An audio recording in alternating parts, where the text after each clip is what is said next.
请问 Phoenix， 你在这个行业做多久了呀？下个月我就满19年了。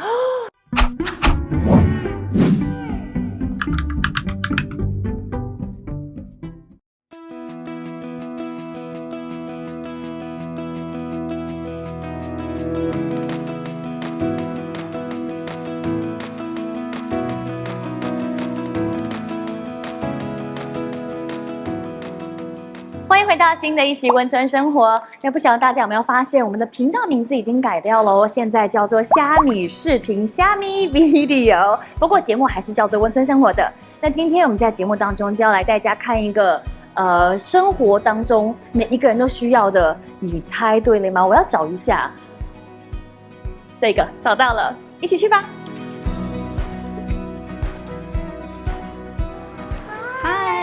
嗨，你好，请问有什么可以帮到你？我想要买房屋保险。OK， 好，那请坐。谢谢。我想要请问一下，因为我朋友是在 Aberdeen Center 的，你们是分店吗？对，我们有6间分行。OK， 那他是在那边买的房屋保险，然后他说挺好的，我可不可以就直接跟你买一个一样的他的东西？不好意思，因为 Private Act 呢，所以我们是不可以随便透露客人的资料，因为保单上呢是有很多个人信息的。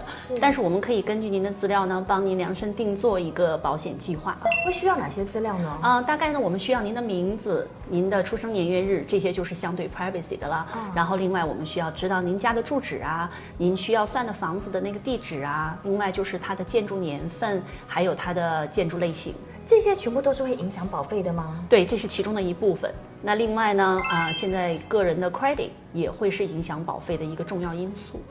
那我很好奇哦，因为之前也是有的朋友最近有回流啊，怎么的？像如果人不住这里的房子，也是需要去买保险的吗？对啊，因为这里的房子都是木结构的嘛，我们还是比较建议客人去买保险。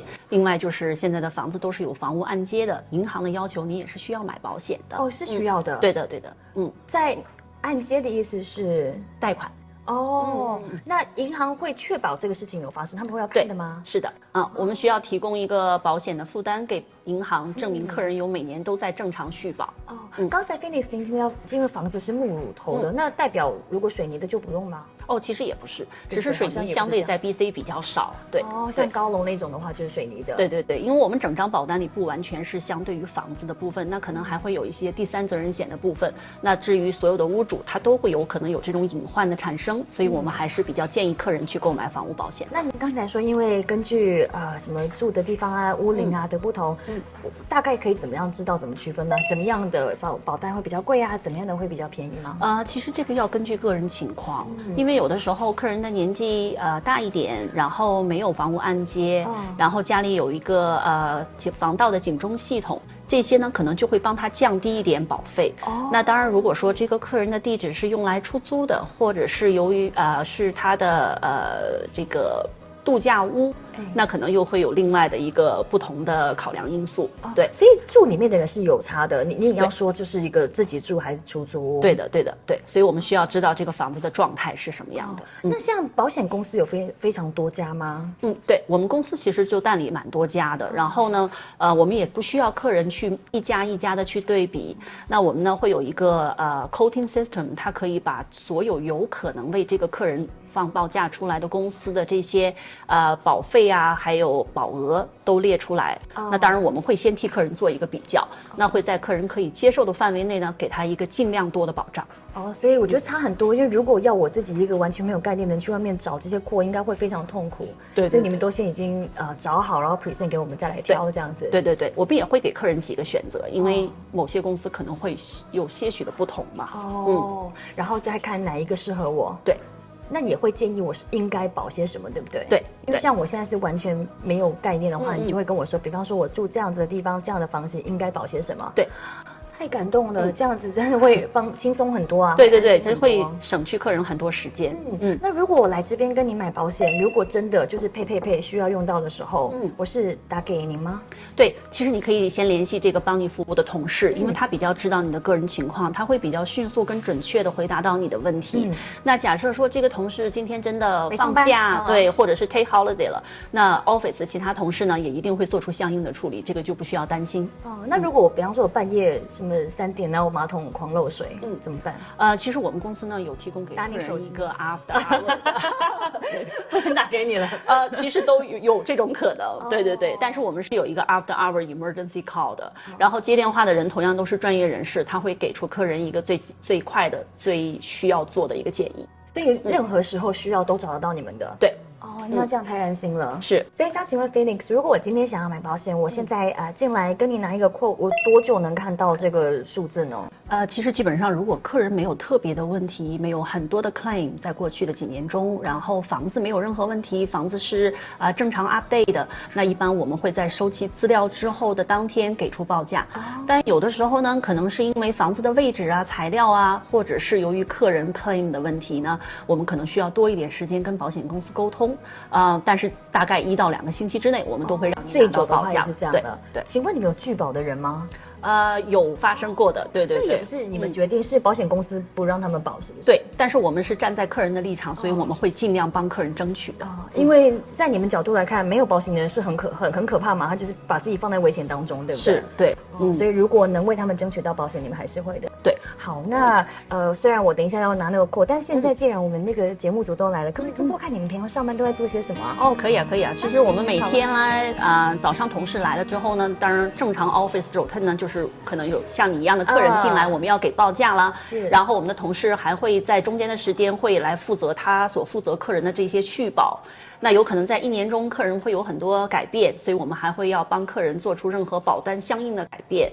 另外呢，就是最常发生的可能就是客人会打电话或者是 walk in 进来告诉我们他们家里有受损，那我们就会帮客人去报案跟理赔。这个比例上面大概是多少啊？大概比方说多少时间是处理哪一类的事情？我想我们大部分的时间可能都是在处理续保方面，对，续保跟1保年才一次。对，但是续保的人就是这么多。对，所以其实客人是在慢慢变多的，所以说呢，我们的续保的这个 volume 也会越来越大。我能想象像我这样的人很多，就朋友介绍来的一定也很多。然后像温哥华房子这样一直盖，总是有新的人在买房，有这个需求是一定有的，对不对？对，明白。所以我们每个同事呢负责的那个 book 呢，我们当然希望它是在变大的嘛。但是问题是我们也需要注意对我们服务的一个 standard。那除了态度之外呢，还有就是我们的专业知识。那平常算是忙吗？比方说下班是不是就可以休息了？其实很难讲，有的时候呢，因为做 agent 的话，可能24小时你都是 standby 的，你有可能会听到电话，客人可能会任何时间都会有问题。那当然，我们尽量会置身事外的，让自己休息一下了，因为大家都有家庭生活嘛。而且可能我在幻想啊，就真实，比方说什么马桶漏水、水管爆炸，这个事情也不是你马上能做些什么的，对吗？一定还是要给那些去修的人来看。是，但是客人在很多时候他是不知道第一时间应该做什么的，所以我们应该给出他一个建议，就是叫他打给警察，就那个消防员什么的。我们是提供服务。所以也是，我们可以拒绝他，对。但基本上很多客人在第一次遇到这个问题的时候，他完全不知道自己应该做什么，一定也吓到了呀。对对对，所以呢，我们首先要告诉他就是怎么降低这个损失。那假设说损失还在不停的扩大呢，我们会帮他叫 restoration， 这样的话呢，可以帮他减低损失会造成的那个后果。对，这样其实也是保险公司要求的一部分。所以其实工作的 title 来说，算是保险经纪吗？对。那我们传统中不是会觉得那个保险经纪都要跟客人应酬啊、吃饭啊，或者他们都会约在咖啡厅谈 case。对，明白。对。其实我们呢是有 office staff 跟 producer 的区别的。那 office staff 呢，我们就是主要做 walk-in 啊，还有电话进来的客人。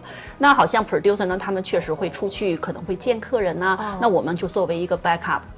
给他们做一些后台的工作，后援那种感觉。对。那我们就是负责呢，一个是面对 walk-in 的客人，那当我们没有 walk-in 的时候呢，我们基本上大部分时间就会做这些 renew 的工作啊。另外就是要帮助 producer 做他的 backup。那私人生活有没有什么，比方说兴趣之类的，会对你的工作有帮助的呀？其实很多时候我们会比较强的求知欲，或者是我们可以说它就是八卦，然后我们就会比较想知道我们行业之外的行业是怎么运作的，因为每个行业都需要有保险，我们除了房屋保险之外，还会有 commercial 的机会。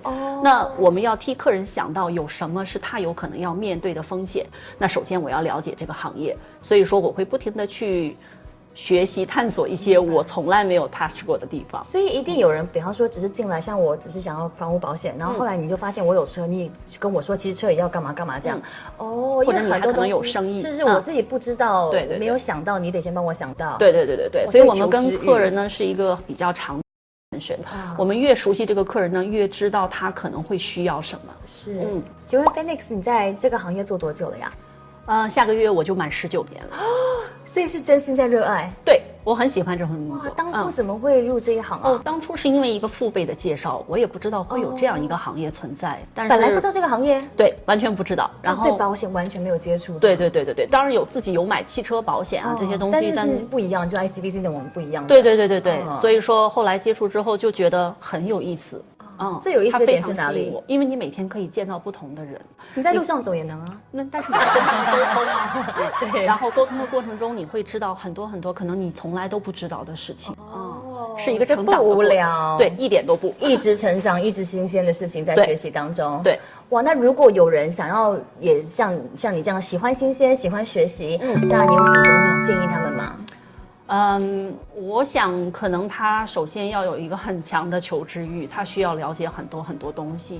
另外呢，就是这个记忆力要好吗？比方说知道你要记得，其实很重要。对，你要记住你的客人。很多人学完就忘了，那样也不行。对，我们跟客人可能1年只有1次接触，但是在第2年的时候，你可以叫出他的名字，可以认得到他会非常感动的。所以这个是就觉得你很有心，有记得我。对，其实这个记忆力也是非常重要的一个部分。那另外就是要持续学习。这个就非常重要，因为对于我们来说，它是一份专业工作。所以说是依靠着你们呢。对，所以说呢，整个行业有在变化，那我们呢就要不停的去学习，才能跟上这个行业的变化。另外，我们才能给到客人他所需要的东西。今天非常感谢 Phoenix 给大家讲了很多有关保险经济的一天。那接下来呢，请继续锁定我们的频道，我们要跟大家讲更多有关于，比方说怎么买保险啦，怎么样找适合自己的保险啦，跟怎么省钱呢？所以谢谢大家收看，我们下次再见喽。非常感谢大家的收看。那么如果你觉得这一次的内容对你有帮助的话呢，记得要点赞，然后要 follow 我们，然后把这个影片转寄给你需要的朋友们。那当然呢，如果你有什么经验啊或有趣的事情，欢迎你分享给我们，在下面给大家一起分享你的经验咯。那么在这里要非常感谢我们所有的赞助商对我们的厚爱，也欢迎其他商家来联系我们，让我们一起制作出更多更有趣更好的视频吧。下次见，拜拜。